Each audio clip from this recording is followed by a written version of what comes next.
actually was a graduate 2012 from this master program from this department. Yeah.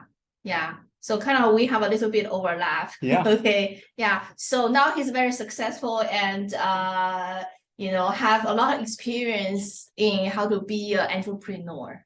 Right. And since we have this master's Monday lunch series, we're not only talking about like academic talks, but also talk about like very important career skills, including like, for example, how to find an intern, how to work, in an IT department, IT institution, and how to be a very successful entrepreneur.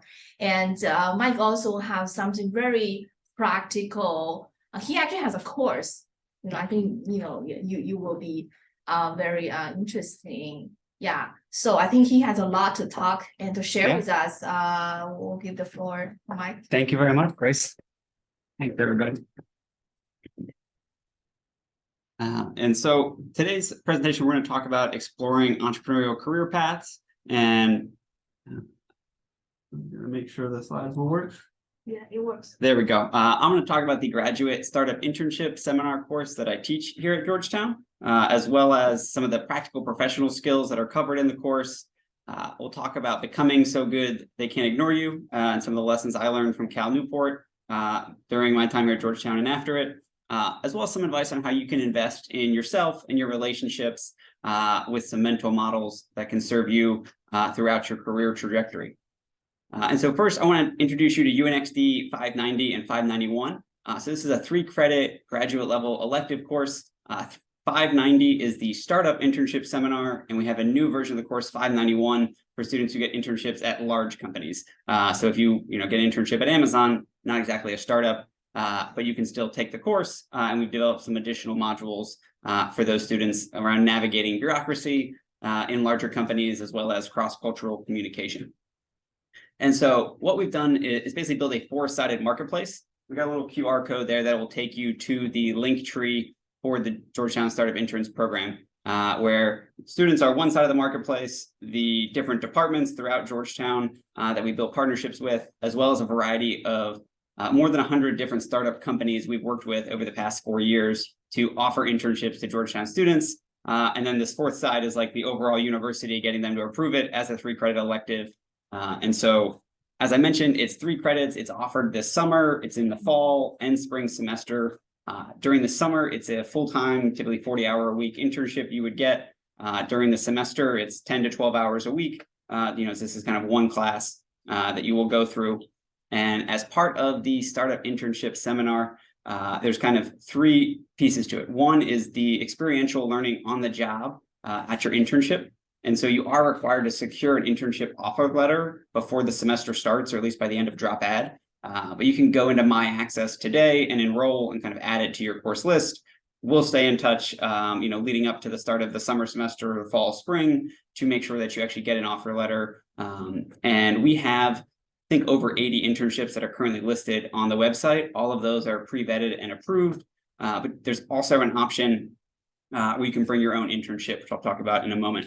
The second part of the course is the kind of async learning program, where each week you'll go through 1 or 2 modules to teach you these foundational professional skills. So I did my undergrad at Boston College. I was a math and computer science major. I took 0 business classes. I knew none of these things coming out of undergrad. I worked at Deloitte for 4 years here in DC, and they were kind enough to help pay for me to come to Georgetown to get my master's in computer science here.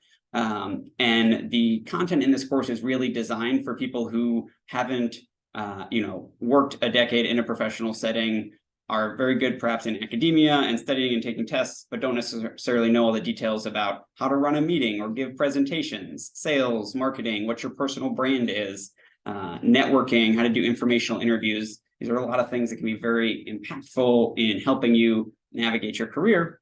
And the third part of our pedagogy is a leadership coaching component, where we'll actually match you with a certified trained leadership coach that will meet with you once a month throughout the semester to help you develop your own skills in a personal professional setting. How do you show up in the workplace? How do you handle interpersonal conflicts that may arise?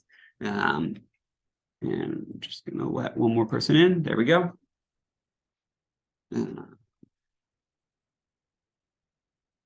And so, as I mentioned, it's a full-time internship over the summer, part-time during the fall or spring. And it can be at a startup, a growth stage company, international social enterprise. It's an organization with 1 to about 499 employees. We'll classify for the Startup Internship Seminar. When you start getting into thousands or tens of thousands of employees, that would be for the new course 591.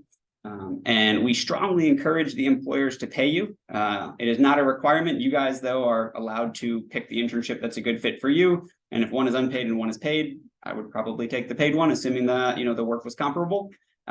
And there is an option to bring your own internship. So I spent a lot of time building relationships with companies that want to hire students like you as interns, but I don't know everybody. And you guys also have the power of Google and the internet to research and find other internships that might interest you. And so if there is something you want to apply for and work at, you just send me an email and say, hey, Mike, I found this posting, I'm going to apply to it. Does this look like it'd be approved for UNXD 590 or 591?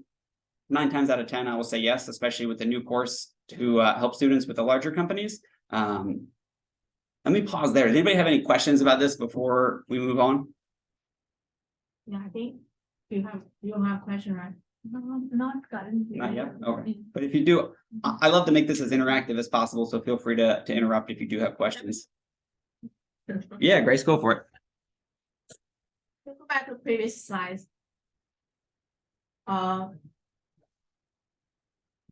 Yeah, so what is roughly the timeline? So When, like, for example, if I want to earn some money for my next summer, to also gain experience, when shall I start to like prepare for? well, this talk should be done in about 30 minutes. So I'd say right after would be a good time to start preparing and like the next month to kind of interview for this summer. Usually, like most of my students, they actually need to get the offer by January. Now it's like too late already for some. So I think for larger companies, they'll have their offers by January, but most of the startups are interviewing right now and will be sending out offers by the 1st or 2nd week of May. So they are not as far advanced as, say, a Deloitte or some of the larger companies. We have a lot of companies that are actively interviewing right now and looking for more candidates. And when you sign up for GSI, the Georgetown Startup Interns Program, you'll upload your resume, and we share those with companies to encourage them to pick, 3 to 10 students that they want to reach out to and interview for their new postings. As we still have companies too that are signing up looking for summer interns. So you're saying that it's like lasting from like November or maybe October to May. Yeah, for the summer. Do you consider all the the bigger ones and the smaller ones? Yep. And then I would say for the fall, it's like July and August for the fall. And then it's like October, November, December, a little bit of January for the spring in terms of when are companies posting, when are they interviewing and giving those offer letters. Because the other thing with startups is we have a nice, calendar schedule throughout the year, but startups are a little bit more nimble and not as organized in terms of, I have to hire before the semester starts. So we also offer yeah, exactly. I think for summer internship, like at least like department will, fully support. We're not going to ask too many questions, but if you want to do it for fall and spring, I think basically we do not encourage you to do that. Why? Because you need to take class. Okay.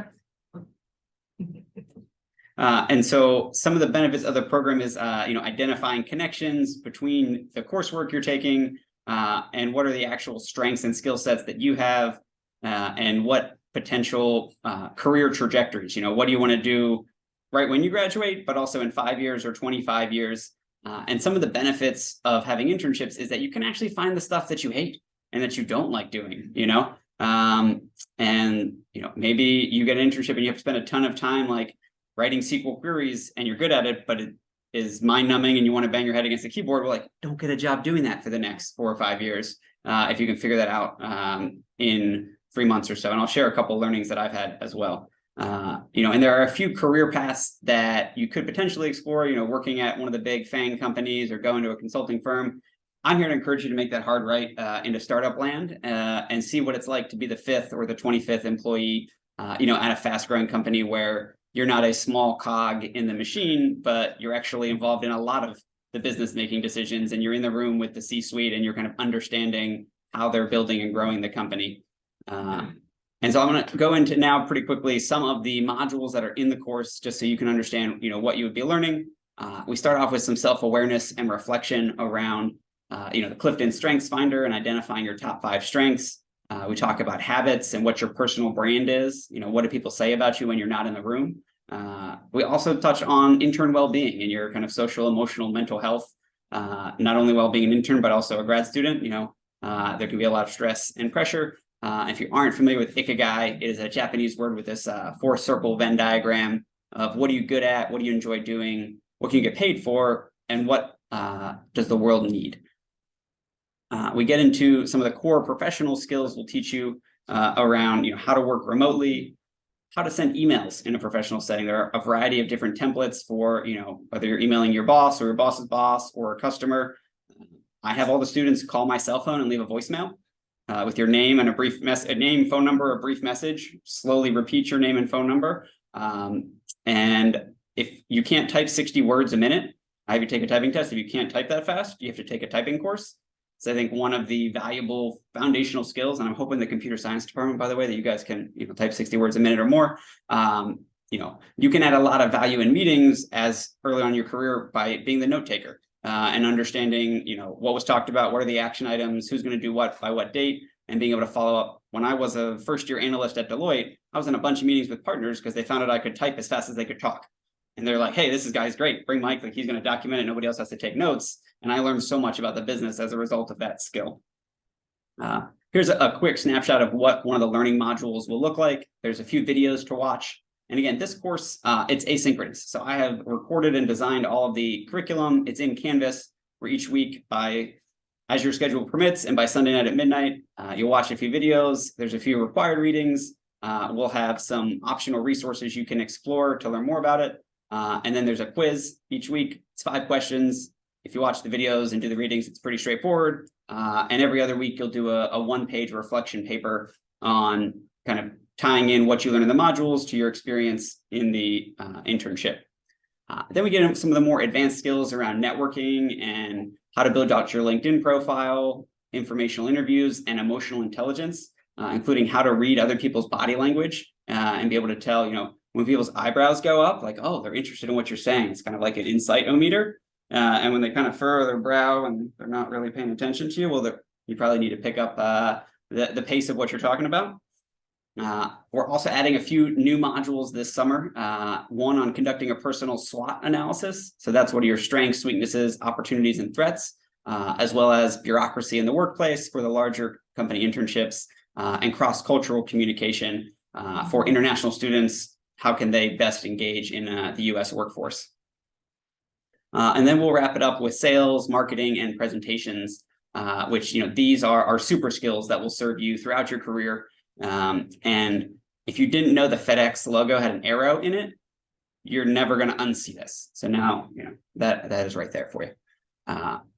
Next, I'm going to talk about becoming so good they can't ignore you, and share a little bit of my career journey. I mentioned I started it at Deloitte. I came here to Georgetown to earn my master's in computer science. And I wrote a book called Becoming So Good They Can't Ignore You, which was inspired by Cal Newport's So Good. He's around today. Oh, okay. I'll pop in and say hi on my way out. Yeah, he's been very influential in my career. And, while in grad school, I actually started a company with a friend of mine called Wave-Borne Sunglasses. And so I followed the typical career path from computer scientist to traveling sunglasses salesman. At 25, I quit my Deloitte job. I graduated from here and I moved to the beach in Delaware. And I lived in Dewey Beach selling sunglasses. And I spent 5 summers running the company, traveling to sunny places around the world, as well as becoming a professional beach ultimate frisbee player. And so while I was in grad school at Georgetown, I actually played on the ultimate frisbee team here at Georgetown. And then I proceeded to coach the frisbee team for most of the 2010s. And in 2018, we actually went to the national championships of ultimate frisbee. It was a pretty epic run, and that's probably the coolest photo of me that's ever been taken. So I figured I'd slide that in there. And this, by the way, that is Kevin Plank, the CEO of Under Armour, who purchased some Wave-Borne sunglasses from us. And I'll share a lesson I learned from KP. I was in a meeting with him, and I had just handed him and his right and left hand man a pair of sunglasses that were for free. And he goes, "Mike, Never give away your product for free. Always sell it. Send me an invoice for these sunglasses. And I was just like, oh, yeah, yes, sir. And so I sent him an invoice for $386. He paid it via check. I still have the check. I cashed it, but I still have that. And that was a really good lesson to, as an entrepreneur, you need to be, articulating the value prop, what are the benefits of whatever it is you're selling, and not just give it away for free.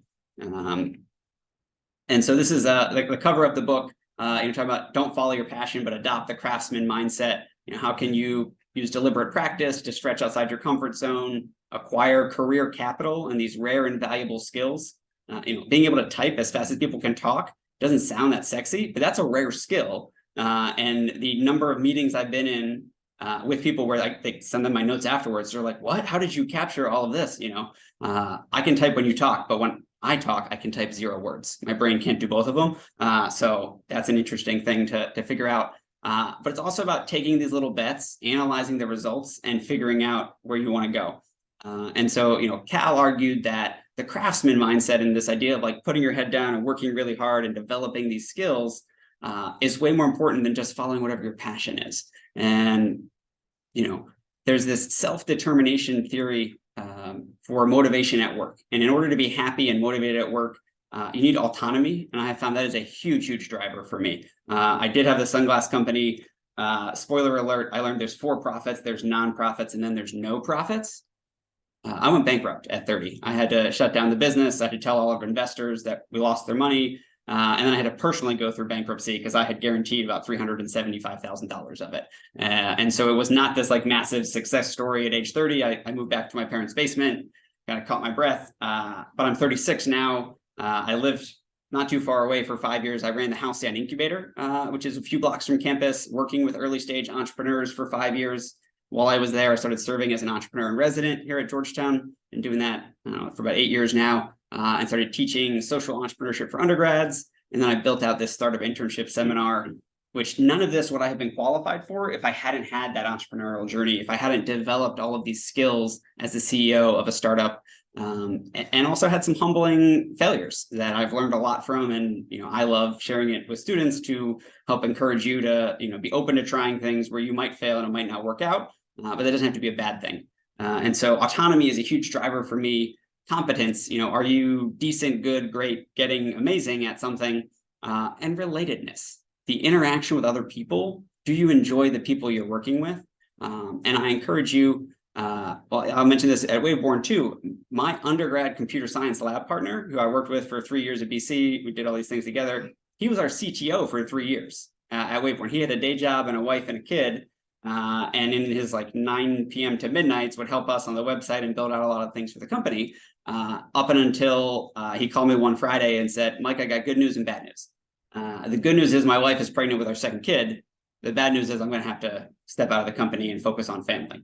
And that was hard. That was, I think, the first time I cried because of the business. And, he's still a good friend. But I share that to say the people around this table and the people you've had classes with and worked on group projects with may become co-founders or early employees. They might hire you or vice versa. They might invest in your company or vice versa. There are a lot of different chairs around a table when you build a business, and you might sit in all of them at some point in your career. 11 years ago, I was sitting where you all were sitting, watching other people up here present. And so I want to share some of the lessons that I learned in grad school. One was that I learned how I learn, and I learned the importance of adopting the craftsman mindset. I did not, by the end of grad school, I did not need to sit in a room and have someone lecture from a chalkboard and take notes and then take a test. I love reading. I'm a voracious reader, and I read with a pen and I underline the key points and I jot down notes in the sides. And then at the end of the book, I go through and I summarize it and I teach it to other people. And I found that if you can absorb some knowledge, you play around with it, you figure it out a little bit, and then describe what you have learned to anyone else, and it will double or triple your learnings, especially if that person is a third grader or your grandma. Explaining it to another master's in computer science student, it may be a little bit easier, but needing to simplify it really helps distill that learning. I took Naslie's class in informational retrieval. That taught me a ton about how search engines work and social media algorithms, and how to post things. For a while it was on Facebook, now it's on LinkedIn, and get more and more people in my network to see them. I also learned a ton about databases.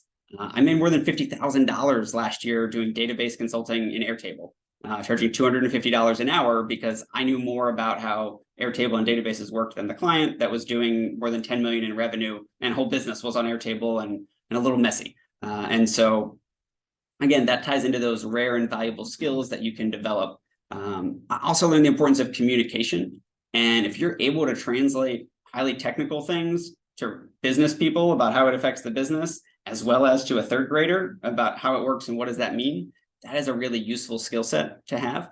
And leadership as well. You know, I mentioned I served on the Ultimate Frisbee team here. I eventually coached the team for several years, as well as became the CEO of a social enterprise sunglasses company.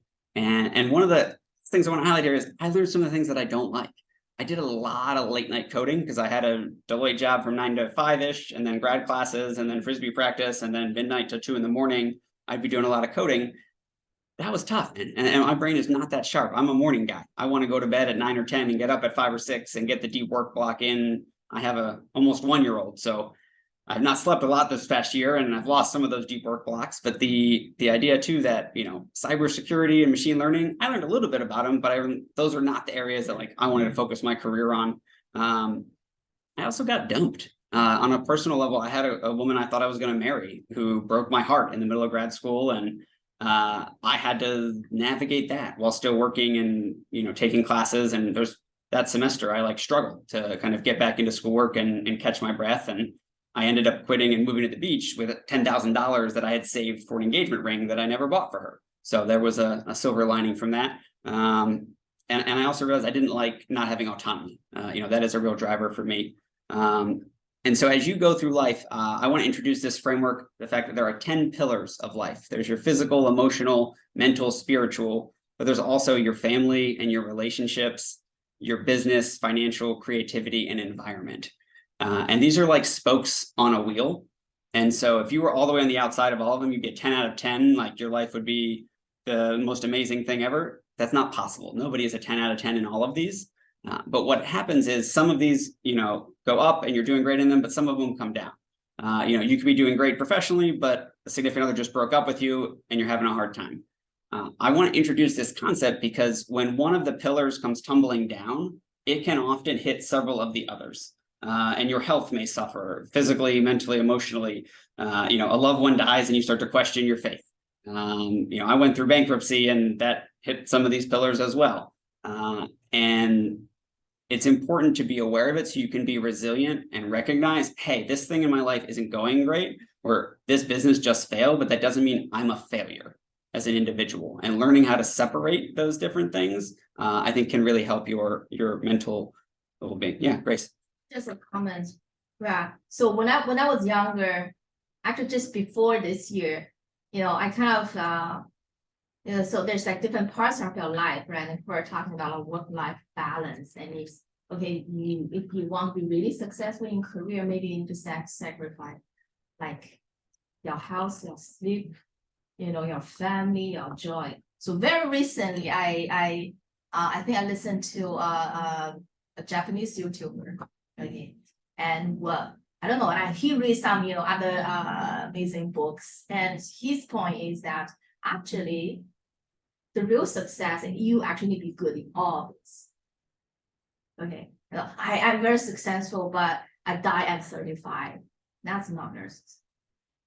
You need to be happy, you need to have good family, you need to have good relationship, you need to have good working relationship, you need to have friends, you need to have house. You need to be pretty. Actually, you need to be good. Okay. Everything. So that's a like completely different thing. Like before I was saying, okay, maybe I'm bad in that, but I'm good in that. But now I think it's right. Yeah. Absolutely. And I think recognizing too that there's this analogy of you have this bucket for your life, like what are the big rocks that are really important? You want to put them in first, and then like checking your emails or doing some of these little things or these little pebbles that you can pour in later, they'll figure out their way into your life because they can navigate it. But like your health is a pretty big rock, and if you put that on the side, you don't put it in your bucket in terms of your priorities, it's not going to fit later when you fill it up with other stuff. And so being happy in business, you know, it's what do you do well? What do you want to do? What can you get paid for? When you add that extra layer of what does the world need, I think that's where you can really live Georgetown's Jesuit values as, you know, men and women for others, and figuring out how to create an impact in the world. I also want to encourage you to wear multiple hats. And so, you know, I teach here at Georgetown. I've been at EIR for a long time. Two of my buddies that are EIRs recognized that I had become so good that they couldn't ignore it, and they hired me to work at university startups. Started 2 years ago as teaching an online class for social entrepreneurship when we were during COVID. Now I'm a subject matter expert who's built out their entire employment search program, teaching high school students and community college students how to do resumes, cover letters, prepare for job interviews. Breaking Tea is the company that I did the Airtable consulting with. I'm also on the expert bench with Camelback Ventures, helping their portfolio companies. I run my own business, Malloy Industries, which matches entrepreneurs with fractional executives, investors, and interns, so they can grow and scale their company. And I was on the board of Mindshare for 3 years, supporting a lot of tech CEOs in the area. And you can see there too, there's my little buddy, Max. That's my work from home station. He is officially our chief cuteness officer. His resume starts at age 0, and I'm excited to see, you know, where it goes by his 5th birthday when he has to start school and may not be able to work with me as much. But that's another thing with the pillars of life, like becoming a dad in the past year has like totally changed my worldview and what my priorities are. And you know, I drove 2.5 hours today to come and give this presentation to you. I live at the beach in Delaware with my wife and son, half a mile from the ocean, because we focused on that lifestyle design and the ability that we kind of used COVID to be like, oh, we can work from home. All right, let's, you know, instead of being here in DC, we migrated to the beach, and I think we're going to stay there because we're able to build a fulfilling life while doing a lot of great work using computer science and technology to connect with folks. So I encourage you to connect with me on LinkedIn. I mentioned one of the modules in the course is all about how to build your LinkedIn profile, updating your banner so it articulates what it is you do, having kind of a clear funnel and call to action. You know, like my goal on LinkedIn is to connect with entrepreneurs so that they know if they need investors, fractional executives, or interns. We've got marketplaces for that. And I spend a lot of time thinking about marketplaces, supply, demand, how to make those connections, remove friction from the system. I also encourage you to make art and ship it. And so during COVID, like the first month or two, I started a newsletter. I didn't really know what was going to happen. It was called Malloy's Musings. And I sent it out. I went through my Gmail contacts and my friends, family, you know, folks I knew. I sent this out, and it has become one of the best things I've ever done. I don't monetize it. I'm not like selling ads in this newsletter. It was a monthly newsletter. It is now a quarterly newsletter because it takes me about 20 hours to collect all of these different articles and images. I have a lot of good dad jokes that I slip in there. Does anybody know what do you call a bear with no teeth? It's a gummy bear. And so this newsletter, Malloy's Musings, has been a way for me to express myself, to share the things that I'm learning, and to stay connected with the people in my life. Especially during COVID, I didn't know, you know, when we're going to see people again. And as a result of that, you know, this has really brought a lot of joy and connected me with people. So I encourage you to, you know, whatever art is to you, to have something that isn't a capitalistic, financially driven endeavor, and just do it because you love it. And that's one of those pillars that kind of keeps you satisfied and happy outside of work. Like my dad has been taking art classes for more than a decade at the Senior Citizen Center. He's got beautiful paintings. He's doing stained glasses, all this amazing things. He's never once sold a single piece of art because he doesn't want to be worried about, as he's painting, oh, if I do it this way, am I going to be able to sell it for $500? Like, no, he does it what he wants to do to learn and grow and activate a different part of his brain. So next, let me pause here before we go into kind of the last sections. Are there any questions, comments, feedback you guys have? Why did you start with, why did you like start with these sunglasses or something? Like, was there a specific reason for it? Great question. So one thing to note is my first job at 16, I was a lifeguard. So I was a lifeguard for 6 years. I loved wearing funky dollar store sunglasses. I liked the swag, if you will. And I was not the founder of the company. I was actually the second employee. So there's a great TED talk. It's 3 minutes long about being the first follower and about finding somebody else who's doing something amazing. And that was this guy, Jonathan, who I met on the internet. I had no idea he had launched the company 2 weeks earlier, that he lived 10 minutes away in DuPont, and he was getting his MBA at Maryland. I was here at Georgetown. And so he hired me as a second employee. And it was really like, something that I could throw myself into. This was probably about 5 months after that girl had broken up with me. And I was like trying to get out of the depression. It was summer. I knew I didn't have any grad classes, and I like wanted something to work on and use some of my technical skills. I was hired as the tech guy. It took 3 weeks for me to realize I hated building the website and doing that stuff. And we got my computer science lab partner to do that. And I became the director of business development and the sales guy for about a year. And then eventually the CEO, as he sold me the company and he went on to start something new. So it wasn't like, I've got this brilliant idea, it's going to be amazing. It was, let's take a good idea and make it great. And, could we sell 1 pair? Could we sell 10 pairs? Could we sell 2 pairs to the same person? What's that repeat customer and lifetime customer value? Any other questions? All right, so let's talk about investing in yourself and your relationships. I don't know how familiar you guys are with habits, but I want to talk for a minute about how you can develop them in this concept of activation energy. So if you've ever walked to your kitchen sink and seen 1 dish there, it's not that hard to just, wash that dish, put it away. But when the sink is overflowing with dirty dishes, it's like pretty disgusting. Don't tell yourself you have to clean all of the dishes. Just commit to wash 1 dish and focus on the activation energy of rolling up your sleeves, turn the water on, getting the sponge, you clean 1 dish. And then you can decide, do I want to keep going and clean a few more dishes? I'm already here, my hands are wet, might as well keep going, or do I want to bail out of it? But if you tell yourself, I have to do all the dishes, or I have to do 100 push-ups, that is really, really hard. I have a minimum acceptable day of doing 1 push-up a day. And I have an app on my phone that I track. Let me just check my stats here. For the past 41 days, I have done at least 1 push-up.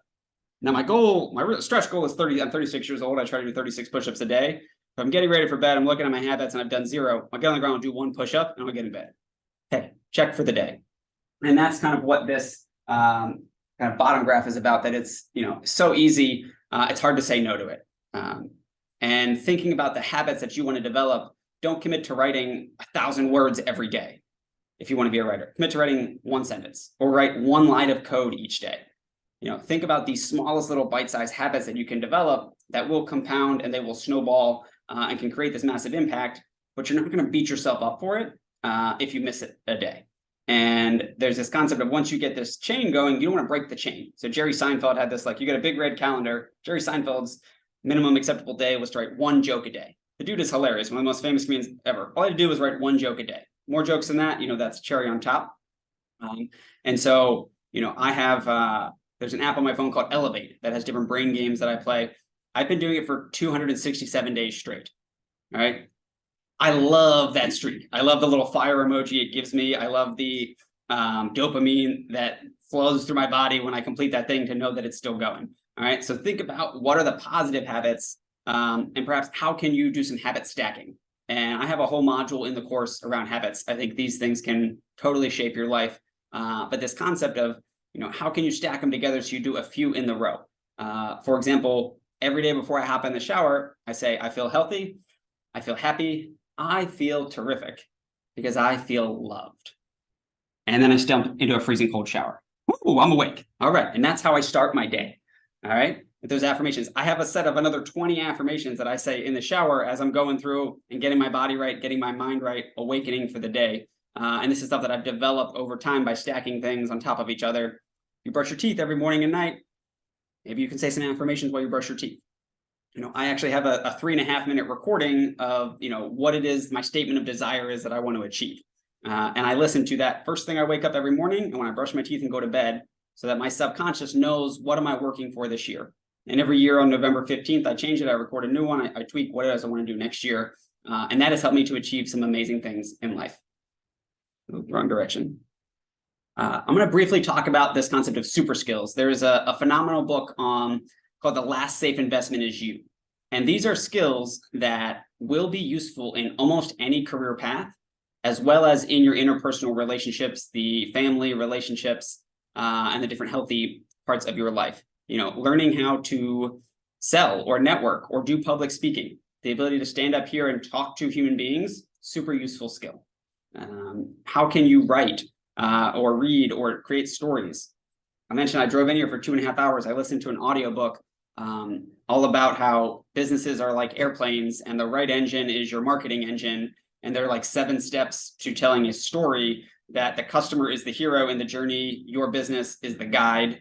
So the customer is Daniel Son and you are Mr. Miyagi, if you will, or you're Gandalf and they're Frodo. And thinking about how the story your business tells for that customer can sell more of your products or services. There's also some physical ones here around longevity, having a clean and healthy lifestyle, healthy relationship with alcohol and drugs, as well as mental models, financial models, systems thinking. I'm going to talk a little bit more about mental models and encourage you to dive deeper down that. I'm going to quote my man Nelson here to say that it's not win or lose, it's win or learn. And so anytime you think you're experiencing failure or setbacks, try to find the seed of triumph within that failure. Figure out, what did you learn from this that can inform how you're going to do things in the future? Communication is so vital to life. And you may think a lot about, in the computer science world of, how do you send packets and get the acknowledgement back and all these things? That's really important in real life, in verbally communicating, making sure that the person hears you. And very rarely is what you intended, what you encoded and sent to them, is it decoded exactly as you had intended. Your intent may be different than your impact. The analogy is like, if my wife says, do I look fat? I'm supposed to say, no, not at all, honey, you look beautiful right away. But if I hesitated for a split second, well, what do you mean? Why didn't you say it right away? It like, whew, let's de-escalate, let's flush the cortisol out of the system there. But the idea being, the more aware you are of how you're being perceived and what you're communicating, the more effective you can be in life. And having a positive mental attitude can make all the difference. This idea that I can do it, I'm a strong and capable man. The more positive things you are filling into your body, and by the way, there's an infinite amount of positive energy in your heart that you can create. There's a finite amount of negative energy in the universe. And if you know negative people or energy vampires, I would recommend avoiding them. Surround yourself with positive people, watch positive videos, find ways to, again, strengthen that positive mental attitude, because whatever the mind can conceive and believe, it can achieve. And you were born to win. But to be a winner, you must plan to win, prepare to win, and then you can show up and expect to win. I'm up here right now expecting to win this presentation because I've spent so much time planning and preparing it. I know the slides pretty well. I believe the content. I'm living this message. And Zig Ziglar is a big role model of mine. Says you can have anything you want in life if you help enough other people get what they want. And one of the ways you can do that is by getting 1% better every day. 1% better spiritually, 1% better mentally, 1% better emotionally, and 1% better physically. And if you think about this, and I don't know that you can read it that well, but 1% better for an entire year is actually 37 times better. Not 37%, 37 times better. Whereas if you get 1% worse every day, you're at 0.03 of what you were at the start of the year. So you have a decision every day of, do I want to get better or worse today? And I'm going to encourage you to get better. Because by getting better, you can be an expert. And you may not think you are the smartest person in this room right now, but I bet if you went down a couple floors to the nursing school here and talked to them about computer science, they would think you were brilliant. You would be the smartest person in that room for sure on the topics that you're studying here in grad school. And so recognizing you don't have to be smarter than everybody, you just have to be smarter than somebody, and then they're going to really value your expertise and what you can bring to that equation. I'm going to wrap it up with a few mental models. One, your career is a marathon, it's not a sprint. If we do this thing right, we should be working for another 50 to 75 to 100 years. I'm 36, I'm definitely trying to break 100. So there's a lot more in front of us than there is behind us. And a lot of times it can be daunting when you see the gap from like where you want to be, it's so far away. But if you turn around and you see the gain and you see how far you've come from where you started, you'll get a lot more motivation and momentum to keep going forward. And when you're young, you should work to learn. And when you're older, you can work to earn. And so I wouldn't recommend necessarily taking the highest paying job as soon as you finish grad school, but where you're going to learn the most, where you're going to develop some of those super skills or technical skills, or work on a mission that you really care about. I went from Deloitte to no profit to nonprofit to now I'm running my own business and teaching here and working my way up there. But it's not all about money. There are a lot of other variables to consider in what you want to do. You're also going to join a corporate playground, not a corporate ladder. My dad worked at Sears from 21. He got drafted for a few years up until he was 50 when they fired him for being too old. He climbed the corporate ladder, but I don't think you all are going to work at the same company for the next 30 years. In fact, I'm going to encourage you that every 3 to 5 years, you should radically reevaluate your entire life. Where you live, what company you work for, the type of role, the industry, your hobbies, your circle of friends, not your spouse. You pick a spouse, let's stick with that one for life, but everything else, let's re-roll those dice and try something new. What's amazing is all the stuff you learn in that last season of life, you can bring with you into the next one, and stuff that's not serving you, whether those are toxic relationships or toxic habits, hey, leave those behind, because you have permission to fail a lot. If you just look at the next 25 years of your life, and there's 4 quarters, 3 months each, you have 100 quarters. I'm not talking about academically here, because you should pass your classes. I'm not saying they should fail everything. But the idea is you could have a 3-month period where like it sucked. Like you did a really bad job, things did not work out well. And that doesn't mean anything in the grand scheme of 100 quarters over the next 25 years. And so give yourself some grace to experiment, to stretch outside your comfort zone. And there's a great rule by Warren Buffett, who's one of the most famous investors. He says, write down a list of 25 of your professional goals. What do you want to achieve professionally between now and when you die?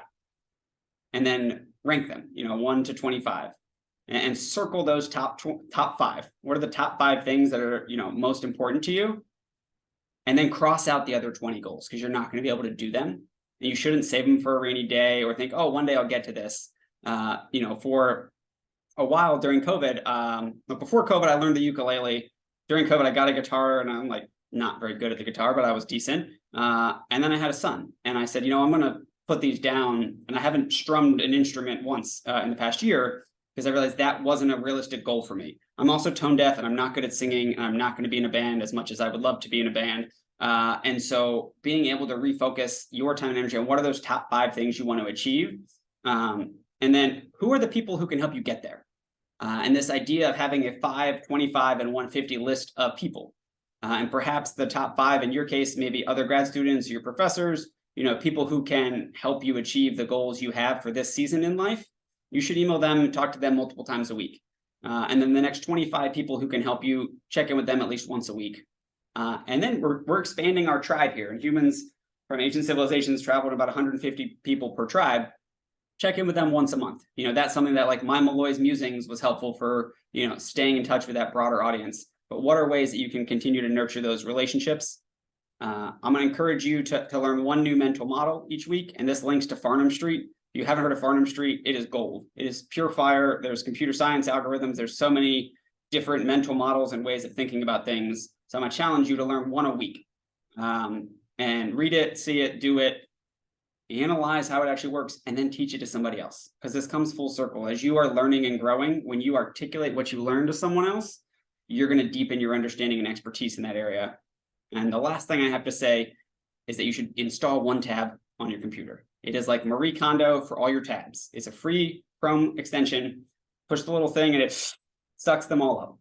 Before this presentation, I had 7 windows with about 50 tabs open. I closed them all because I didn't want to be distracted, and I didn't want my computer to mess up while I was presenting. Right after this, I can open them back up. I can open the bag, and it will save them for different projects that you're working on. And the same way your computer runs slow when you have 57 tabs open, so does your brain. They work similarly. And so being able to close and shut down compartments and say, hey, I'm going to focus, on this type of project. Next week, I'm done with it for this week. I'm done with it for today. I'll open it tomorrow. Gives you some free space to operate at a little bit of a higher level. And with that, I thank you all for your time and attention. Thank you, Grace, for inviting me today to be here and share a little bit with the students. Thank you for the talk. Mike? Yeah, I feel like, well, myself was a student before, and actually I'm a mostly international student like now.